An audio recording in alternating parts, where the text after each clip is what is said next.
Hi, I'm Jess Willens and welcome to PsychFlix, where today we are going to try and worm our way into the head of he who must not be named, Voldemort. Oops. Well, anyway, if you've ever wondered how the most terrifying psychopath in movie history became who he was, and the all-important question, are psychopaths born or made? Stay tuned for the answer.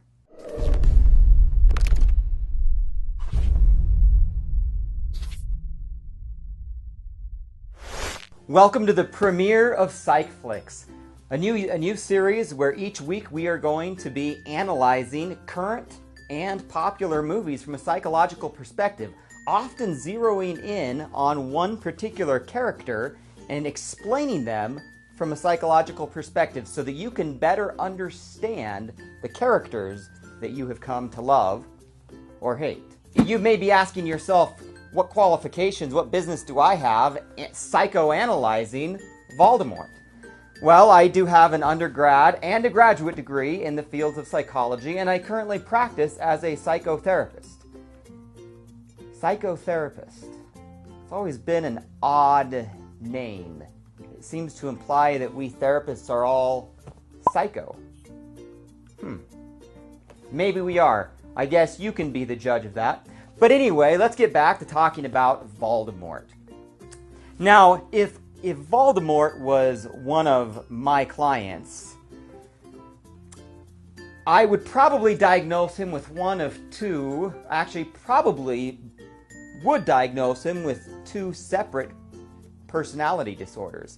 And that would be antisocial personality disorder and narcissistic personality disorder. But those personality disorders do not originate in adulthood. They stem back to childhood. And in Voldemort's case, that was exactly what happened. In the childhood disorder that leads to those two adult personality disorders, antisocial personality disorder and narcissistic personality disorder, the childhood disorder that leads to that is called reactive attachment disorder. Now, reactive attachment disorder means that a child has never had the opportunity to form any kinds of bonds or attachments to any adults or caregivers. To put it simply, they don't trust anyone. They have no empathy for anyone, and they have no remorse for hurting other people because they've never learned to have any sort of a reciprocal relationship. As a result, they seek power and control in all circumstances because they simply don't trust other people. They don't feel safe if they're not in control. Does that sound like Voldemort? They end up trying to emotionally manipulate people in order to get what they want because they don't trust that other people actually care about them. Does that sound like Voldemort to you? And you know, one of the great things is about Voldemort, and this is where J.K. Rowling really knew her stuff, is children with reactive attachment disorder, because they have no attachment to any actual human beings, they end up developing attachments to things, to material objects, and sometimes even to ideas. They become obsessed with the things they collect, and they become obsessed with ideas in their mind. And we see Voldemort as a young student at Hogwarts. He begins to collect things, and he becomes a collector of all sorts of magical items, and he becomes obsessed in his mind with the idea of various spells. Now, obviously, this obsession with magical ideas and with magical objects led him to be an incredibly powerful sorcerer. But because he had no relationships with anyone, that power did him no good other than to create followers that he had power over. Now, the reason that children develop reactive attachment disorder is it can start right from the womb. So when we talked about whether or not psychopaths are born or made, the answer actually is both. You see, the way human beings develop relationships is that neuroscience has discovered very recently that there are neurons and parts of the brain that are wired for attachment, for bonding, for developing relationships. And that neurological wiring actually begins in the womb. And so when you have a mother who is excited and thrilled about the possibility of having a baby and loves this child that is growing in her womb, it begins to send out neurotransmitters and hormones that begin to develop that attachment and relationship wiring in the brain even before the child is born. But then the most important and critical period begins immediately upon the child being born. From the moment a crying infant is placed on his mother's chest. And then from then on, for the first 3 years of life, are absolutely essential that a child feels loved and nourished and protected and cared for. Well, think about Voldemort. Where did we first meet him? If you remember, Dumbledore found him in an orphanage. And if Voldemort grew up in an orphanage, that means he was without parents.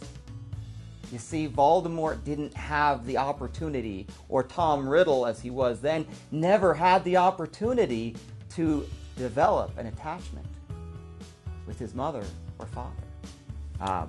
In fact, we don't have this information, but I wouldn't be surprised but what Voldemort's mother was not even happy to be pregnant with him.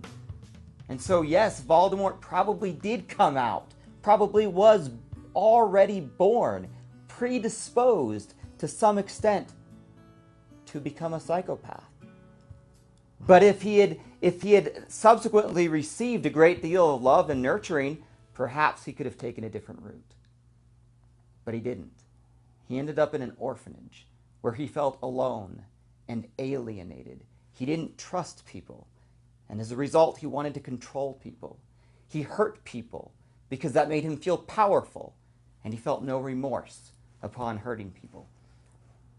Voldemort eventually went on to Hogwarts, but he never trusted anyone, not even Dumbledore. And as a result of not trusting people, he had no relationships. He had no empathy. He had no sense of remorse for hurting people. And so all he had left was this constant need for power. And he got that power by attaching himself, instead of to people, like most people do, he attached himself to magical objects and to the ideas of magic that were brewing around in his head. And it was those attachments to material objects and to things that led Voldemort to become the psychopath he was. Now compare that to his nemesis, Harry Potter. Now, obviously Harry Potter spent much of his childhood in a home where he wasn't particularly loved and wanted.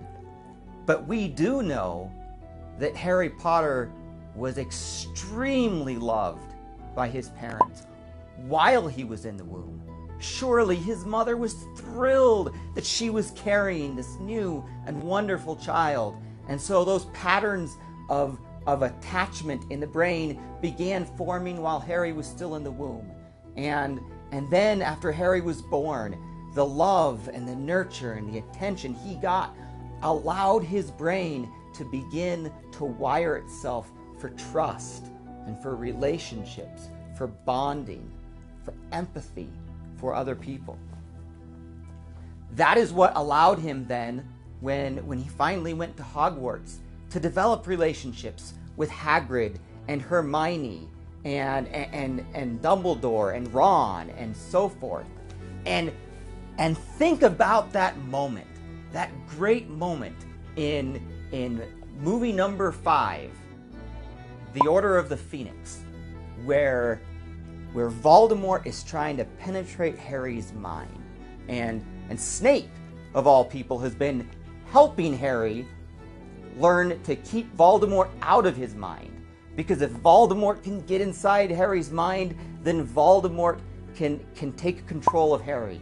And there's this incredibly intense scene there at the end of the movie, near the end of the movie, where Voldemort is in Harry's mind, and he is beginning to take control. And we see Harry, striving, writhing on the floor, writhing in pain as he feels like his soul is being sucked away, as he feels that Voldemort is taking control. And then there is this powerful moment where Harry remembers, and we as an audience see flashbacks as Harry remembers his parents who sacrificed themselves for him, as Harry remembers his experiences with Hagrid and Dumbledore and Hermione and Ron and all the people that he loved. And then that's when Harry says those remarkable lines to Voldemort. He says to Voldemort, "You are the weak one, because you've never known love or friendship, and I feel sorry for you." Those are powerful words, and that was the difference between Harry Potter and Voldemort. Voldemort truly never did know love or friendship. And in some ways, perhaps he does deserve our pity. And so you see that psychopaths are kind of born and made, but it has to do with the ability to form relationships, to have empathy for other people. And in the psychology world, that is called attachment. And if you're interested in learning more about attachment in both children and adults, please see my blog. Click on this link here and it'll take you to my blog, and you can read about the attachment revolution in psychology for a deeper understanding. And now stay tuned for next week, where we'll be analyzing another movie. This time we'll be asking the question about the movie Frozen. Did Elsa really have the worst parents of all time? Stay tuned for the answer.